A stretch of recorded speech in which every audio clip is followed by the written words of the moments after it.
bebês abandonados, crianças vítimas de maus tratos, pais que exploram os filhos. Situações extremas em que a justiça pode intervir e determinar um novo destino.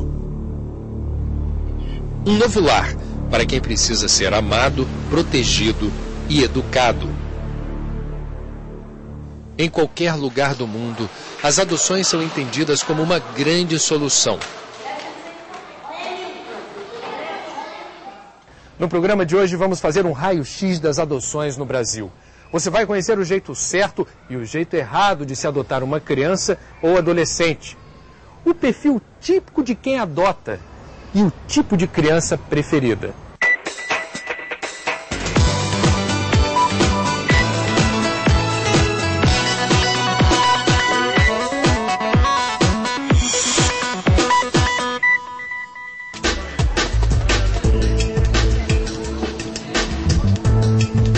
8.000 crianças e adolescentes estão hoje disponíveis para a adoção no Brasil.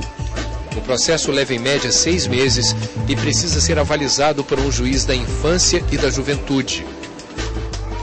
Nós convidamos uma das maiores autoridades no assunto para explicar como funciona o sistema de adoções.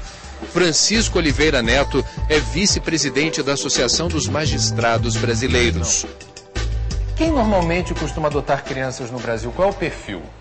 O perfil são pessoas casadas, quase 60% são pessoas casadas, uma faixa de renda bem distribuída, tanto quem tem uma renda alta como quem tem uma renda média ou baixa.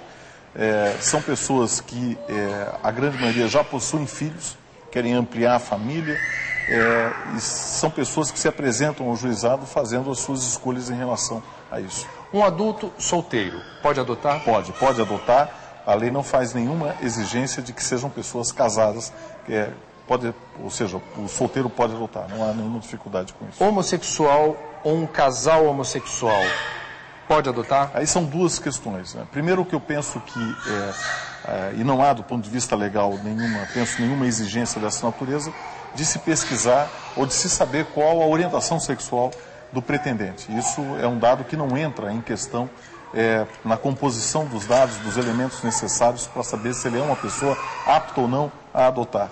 A outra questão, que é uma discussão jurídica no Brasil, existem juízes que entendem que é possível, existem outros que entendem que não, a adoção por homossexual. Mas isso está ligado a uma questão de interpretação da Constituição, daquilo que se considera como união estável, né? Não está ligado tanto à questão da orientação sexual.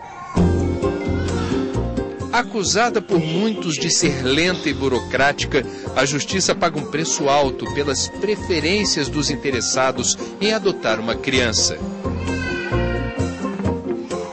A grande maioria das pessoas escolhe uma criança com menos de 3 anos de idade, uma criança de recém-nascido até 3 anos, que não esteja inserida em grupos de irmãos, que seja uma criança sozinha, que seja uma criança branca e ainda também a grande maioria que seja uma menina, quase 3 vezes mais meninas do que meninos, né? E isso gera uma dificuldade porque não é o tipo de criança que está disponível para adoção no país.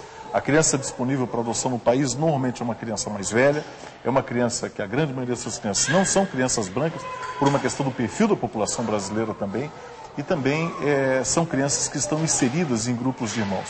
E ainda uma outra questão ainda relacionada a isso, que é a criança portadora de necessidades especiais, a criança que tem algum tipo de problema de saúde, e normalmente também as pessoas não aceitam a criança quando ela tem algum problema de saúde, alguma restrição.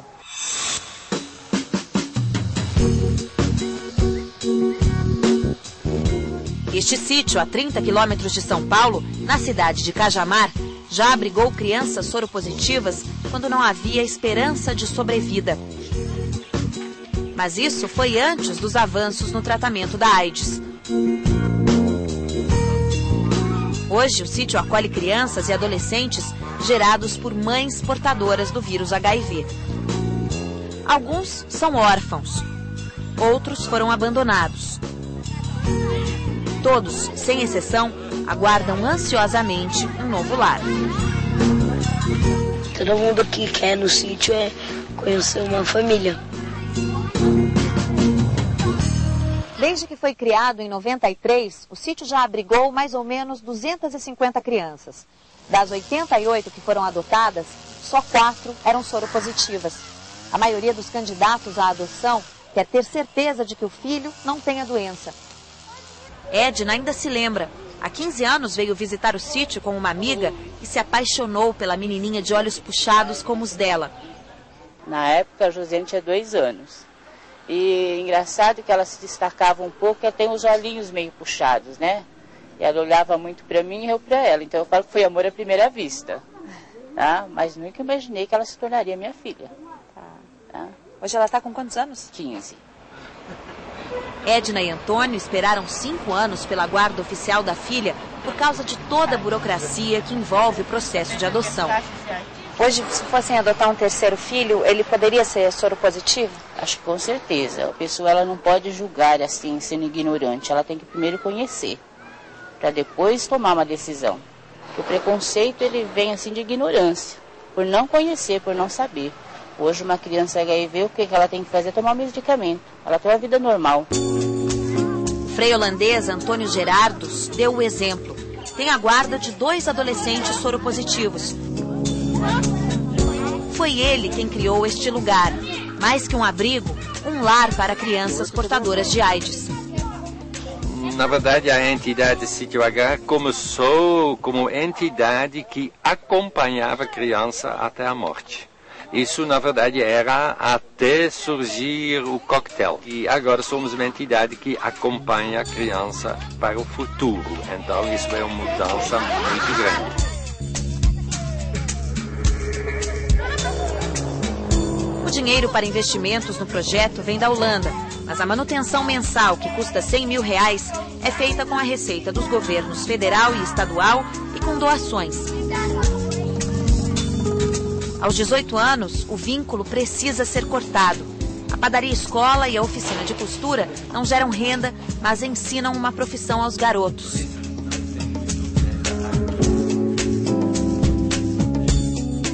Apesar da maioridade, eles nem sempre se sentem seguros para encarar a vida sozinhos. Dá um pouquinho de frio na barriga ou não? Dá, porque até achar lugar para morar. E vai ser duro ir embora também de um lugar que você ficou tanto tempo ou não? Vai, mas a vida continua. Com dinheiro holandês, o frei quer construir 2 casas até o fim do ano. 2 repúblicas para jovens maiores de idade. Ele não pode apagar as marcas de um passado de violência, de abandono, mas sabe que pode cuidar do futuro dos seus garotos.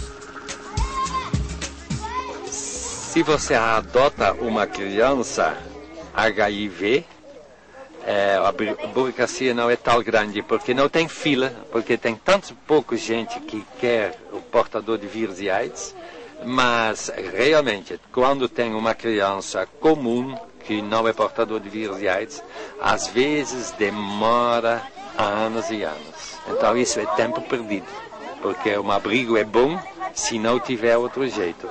Mas quando tem outro jeito, tem que ser o mais rápido que possível.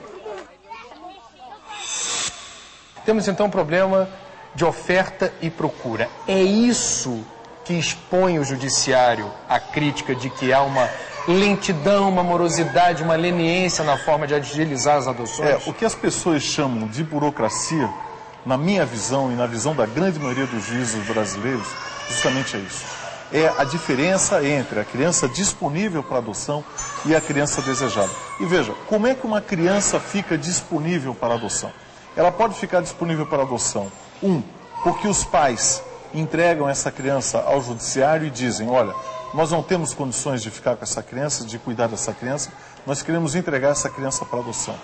Essa é uma hipótese. A outra hipótese, que equivaleria a essa, que é da criança abandonada e que não se sabe quem são os pais ou os familiares. A criança é entregue, deixada numa praça, deixada num terminal de ônibus, deixada nas portas das maternidades. E a terceira hipótese é a resultado de um processo que nós chamamos de destituição do poder familiar, que é um processo em que o pedido que o promotor faz, que o Ministério Público faz, era para que sejam rompidos os laços definitivamente entre aqueles pais e aquela criança. Não tem como esse processo demorar menos de 6 meses, menos de 1 ano. E com isso, o tempo passa. O tempo passa e a criança vai ficando mais velha e diminuindo em muitas possibilidades de adoção dela.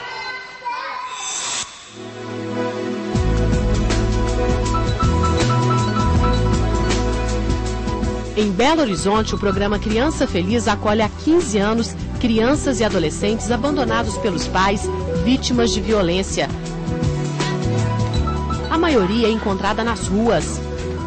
O Criança Feliz, ele nasceu da ação de uma inglesa, Sara de Carvalho, que ao chegar no Brasil, ela ficou muito incomodada com a situação de rua das crianças e adolescentes. Com esse atendimento crescendo, o Criança Feliz fez